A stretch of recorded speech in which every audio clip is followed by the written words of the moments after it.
आपके पूर्वजों ने ऋषि मुनियों के वचनों का अनादर करके मनमुखी आचरण किया था, जिसके कारण मैंने अपने सारे तत्वों को गर्भ में छुपा लिया था। क्योंकि लोक और परलोक प्रशस्त करने के लिए जो बड़े बड़े ऋषि मुनियों ने अपनी दिव्य दृष्टि से देख करके जिन सिद्धांतों का निरूपण किया गया है, उनके द्वारा जो मार्गदर्शन दिया गया है, उसी पर चल करके मनुष्यों को लोक और परलोक की सिद्धि प्राप्त होगी। अस्मिन् लोके थवा मुस्मिन् मुनिभिस्तत्त्वदर्शिभिः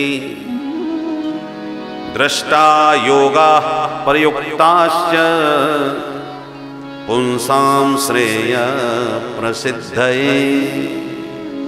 अस्मिन् लोके थवा मुस्मिन्, इस लोक में सुखी होने चाहते हो अथवा उस लोक में, तो मुनिभिस्तत्त्वदर्शिभिः, तत्वदर्शी मुनियों के द्वारा जो प्रयोग किए गए हैं, अनुभवगम्य विज्ञान से युक्त जो बातें बताई गई हैं, उन्हीं के बताए रास्ते पर चल के आपको लोक परलोक की सिद्धि होगी। ये श्लोक बड़ा महत्वपूर्ण है। चतुर्थ स्कंद 18वां अध्याय 3रा श्लोक।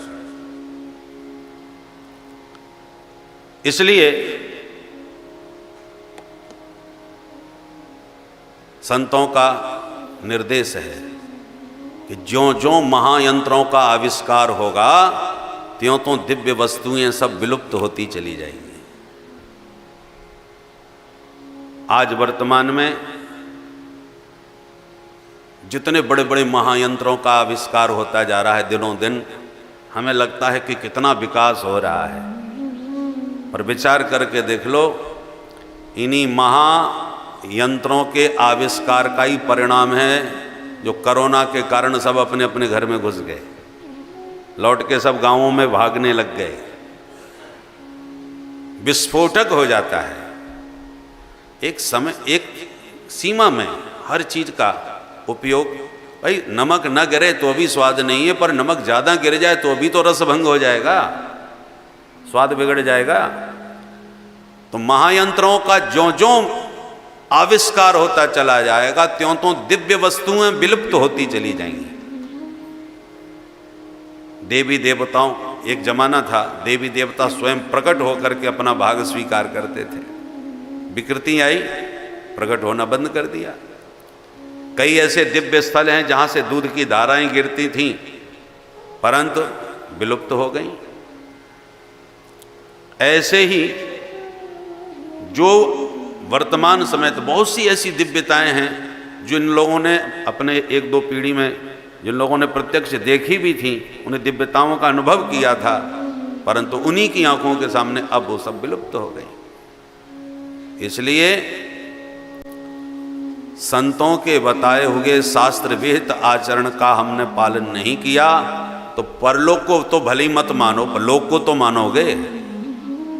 हर व्यक्ति कितना भी नास्तिक हो, परलोक को नहीं मानेगा तो इस लोक को तो मानेगा। इस लोक में तो हर व्यक्ति सुखी होना चाहेगा, परंतु संतों के बताए मार्ग के विरुद्ध चलोगे तो परलोक को तो जाने दो, इस लोक में भी सुखी नहीं रह सकोगे।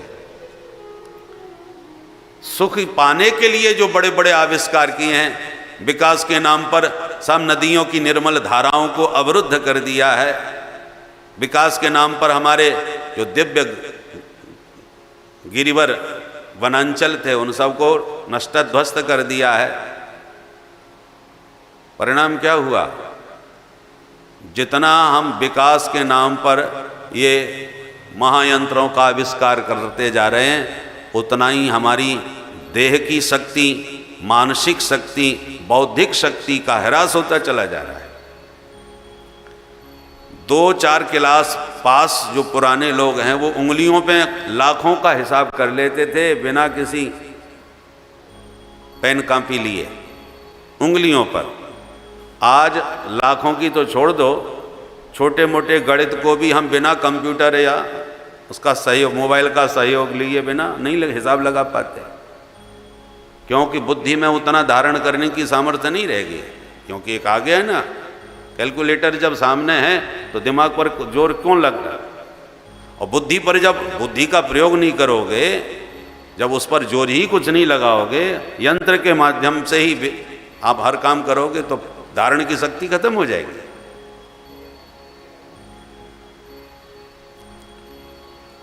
इसलिए इस वचन पर विशेष ध्यान देने की आवश्यकता है कि अस्मिन लोके थवा मुस्मिन मुनिभिस् तत्वदर्शिभी दृष्टा योगा प्रयुक्ताश्च पुंसाम श्रेय प्रसिद्धये। पुंसाम श्रेय प्रसिद्धये। जो प्राणी अपना श्रेय चाहता हो तो संतों के, ऋषियों के बताए हुए मार्ग पर चल करके ही उसे दोनों लोकों की सिद्धि होगी। ये पृथ्वी माता ने पृथु महाराज से कहा। अंत में पृथु महाराज ने पृथ्वी से दिव्य तत्वों का दोहन किया। गाय और पृथ्वी एक ही स्वरूप है।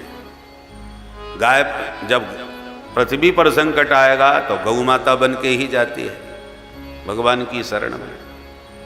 इसलिए दोनों का दोहन करने की तो हमें आज्ञा है शास्त्रों में। गैया का दोहन करो, पृथ्वी का भी दोहन करो, पर शोषण बिल्कुल न करो। गाय का दूध दोहने में तो गाय को भी सुख मिलेगा और आपका भी शक्ति बल बढ़ेगा, पर इंजेक्शन लगा करके यदि तुमने दूध निचोड़ने की कोशिश करी तो यह दोहन नहीं, शोषण हो गया। उस इंजेक्शन से गौ माता को भी कष्ट हुआ और उस इंजेक्शन का प्रभाव उसके दूध पर भी आया, और उस दूध को आप पियोगे तो आप भी स्वस्थ नहीं रह पाओगे। गाय को कष्ट दे करके यदि आप दूध लेंगे तो आप भी स्वस्थ कैसे रह सकेंगे? वो वत्सला है।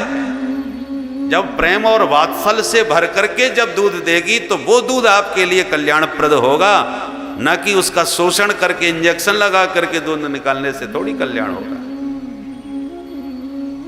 गौ माता के स्तनों में दिव्य दुग्ध भरा हुआ है।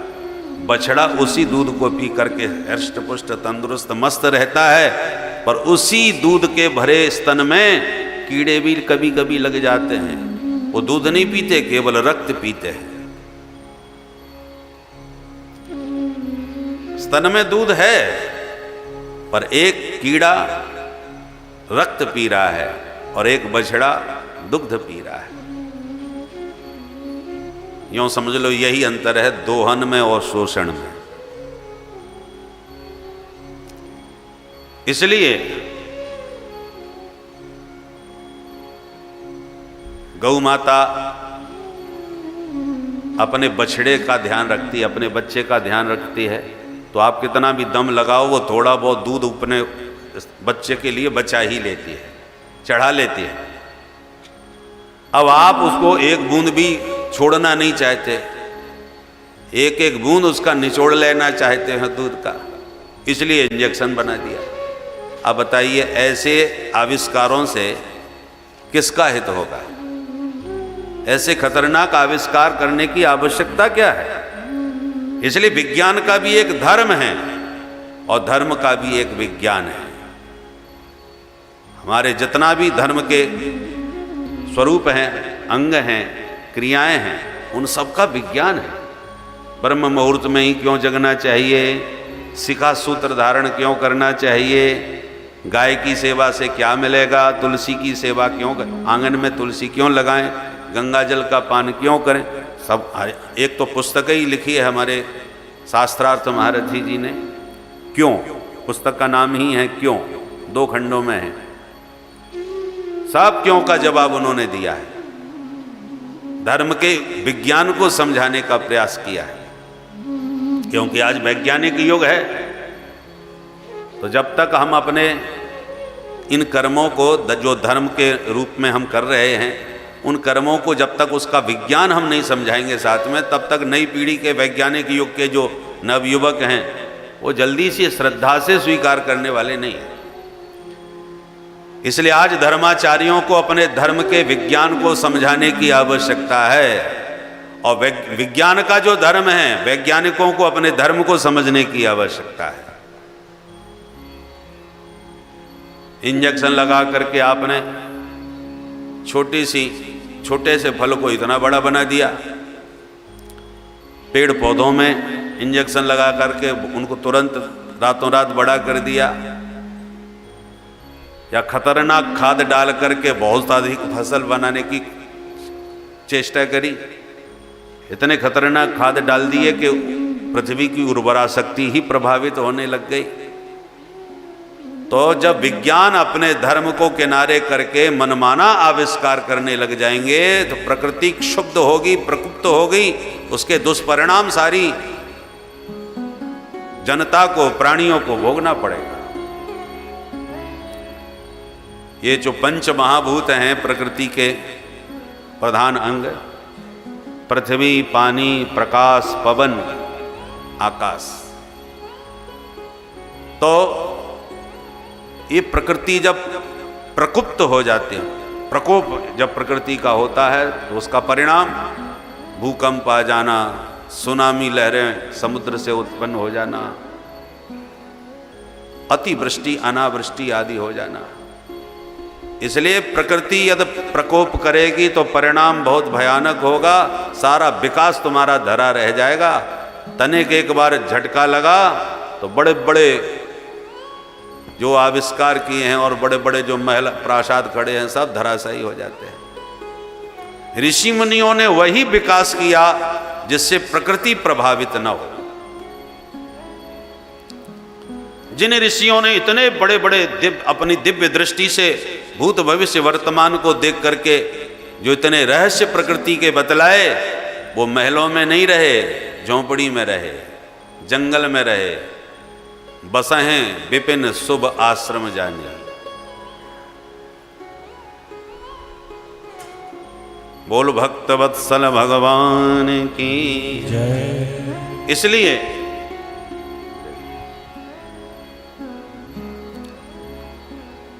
विकास तब सार्थक होता है जब जिसमें सबका विकास हो, केवल अपना विकास नहीं। मनुष्य आज अपने विकास में इतना अंधा हो गया कि कई पशु पक्षियों की प्रजाति आज विलुप्त होने की स्थिति में पहुंच गई। हमारे ऋषियों ने जो भी नियम बतलाए हैं, पंच यज्ञ प्रतिदिन प्रत्येक गृहस्थ को करना चाहिए, ऋषियों ने आज्ञा दी। पंचबली जिसको हम कहते हैं बलवैश्व देव। पहली रोटी गौ माता को खिलाओ, कुत्ते को खिलाओ, कौए को खिलाओ, चींटियों को खिलाओ और एक किसी अतिथि को भोजन कराओ। अब बोलिए, कुत्ते का, कौए का, सबका ध्यान रखा गया कि नहीं? नियम ऐसे बनाए, जीवन शैली ऐसी बनाई ताकि छोटे से छोटे जीव जंतुओं का भी बुरी तरह विकास हो गए। नाग पंचमी आएगी, सांप को दूध पिलाओ, बताओ। जबकि सांप तो भुजंग है, विषधर है, पर उसके भी पूजा का विधान। जहां कौए को चांडाल पक्षी कहा जाता है, जहां कुत्ते का स्पर्श वर्जित कहा है शास्त्रों में, उनको भी खिलाने का निर्देश दिया है। ध्यान सबका है। शौचाचार का पालन कीजिए, विरोध बैर किसी से नहीं है, द्वेष भेद किसी के प्रति नहीं है।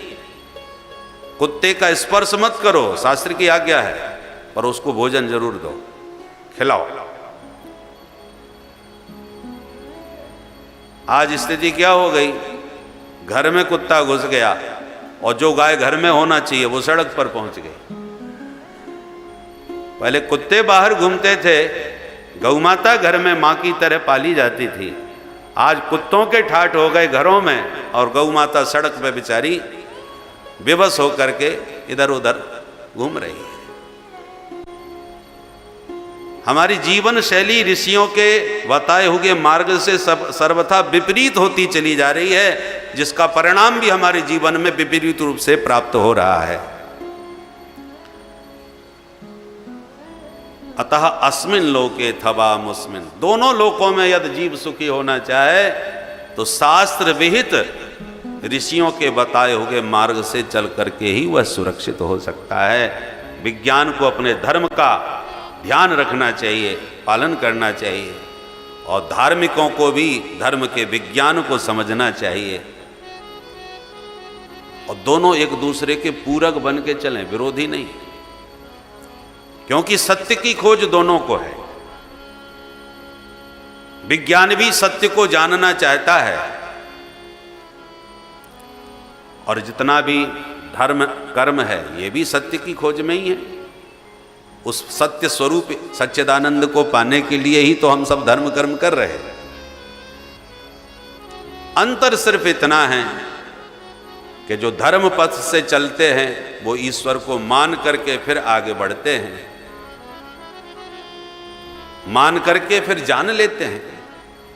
पर पहले माना ईश्वर है, तभी तो धर्म के पथ पर चल करके उसको जानने के लिए हम प्रयत्नशील हुए। परंतु विज्ञान है वो पहले जानता है तभी मानता है। जब तक वह ठीक से नहीं जानेगा किसी की सत्ता को, वह ऐसे परिकल्पना से स्वीकार करने वाला नहीं। तो विज्ञान जानता है तब मानता है, और धर्म पथ पर चल करके लोग पहले मानते हैं उसके बाद जानते हैं। तो सत्य को पाने का लक्ष्य तो दोनों का ही है। सुखदेव जी कहते हैं, राजन, इन पृथु महाराज ने सनकादिकों से सत्संग किया, बड़े बड़े यज्ञ करके धर्म की ध्वजा को इस समस्त भूमंडल पर लहरा दिया, चारों तरफ धर्म की जय जयकार होने लगी। सनकादिकों से जब पूछा, महाराज हम एक शब्द में हमारे जीवन का मार्गदर्शन कर दो। धर्मशास्त्रों में तो खूब भरा पड़ा है ज्ञान विज्ञान। संत वो होते हैं जो सारे शास्त्रों के मर्म को जान के आत्मसात करके थोड़े से शब्दों में सब कुछ बता देते हैं, सूत्र रूप में। तब सनकादिक ऋषियों ने कहा, राजन हम तुम्हें एक शब्द में सभी शास्त्रों का सार समझाए देते हैं। क्या है महाराज? बोले, शास्त्रे स्वयानेव सुनिश्चितो निर्णय क्षेमस्य सदृग ब्रह्मसे सुहेतु असंग आत्मव्यतिरिक्त आत्मनि दृढ़ारतिर् ब्रह्मणि निर्गुणे चया दृढ़ारतिर् ब्रह्मणि निर्गुणे चया। सनकादिक कहते हैं, सुनो राजन, शास्त्रेषु सदृग ब्रह्मसेषु नृणाम क्षेमस्य या नैव सुनिश्चितः। 4:22-21 चतुर्थ स्कंद के 22वें अध्याय का 21वां श्लोक है, जिसमें सनकादिक ऋषि सभी शास्त्रों का सार एक शब्द में समझा रहे हैं। कहते हैं, हमने सब शास्त्रों का भली भांत अध्ययन किया है, मंथन किया है, चिंतन किया है, और उस सब का चिंतन करने के बाद मक्खन की तरह सार क्या निकाला है? बोले, असंग आत्म व्यतिरिक्त आत्मनि दृढ़ारतिर् ब्रह्मणि निर्गुणे चया। असंग आत्म व्यतिरिक्त माने आत्म व्यतिरिक्त असंग आत्मनि दृढ़ारति, ये पूरा सूत्र है। जो अनात्म वस्तुएं हैं उनसे आप असंग रहने का अभ्यास करना प्रारंभ कर दीजिए, और जो आत्म वस्तु है उसे खोजिए, उसे पहचानिए, उसे जानिए, और उसी में रति करने का प्रयास कीजिए। सूत्र तो थोड़ा होता है ना, उसकी व्याख्या में जब जाओगे तो तब बात विस्तार से समझ में आएगी। तो सूत्र रूप में बात कह रहे हैं, असंग आत्म व्यतिरिक्त। आत्म व्यतिरिक्त, आत्म व्यतिरिक्त का मतलब अनात्म वस्तु, आत्मा से भिन्न। आत्मा से भिन्न जो अनात्म वस्तुएं हैं उनसे जितना हो सके असंग रहो, चिपको मत, और आत्म वस्तु को पहचान करके उसमें रति करो। जो निर्गुण है जिसको हम ब्रह्म कहते हैं, वही हमारा स्वरूप है, वही हमारे आत्मा है।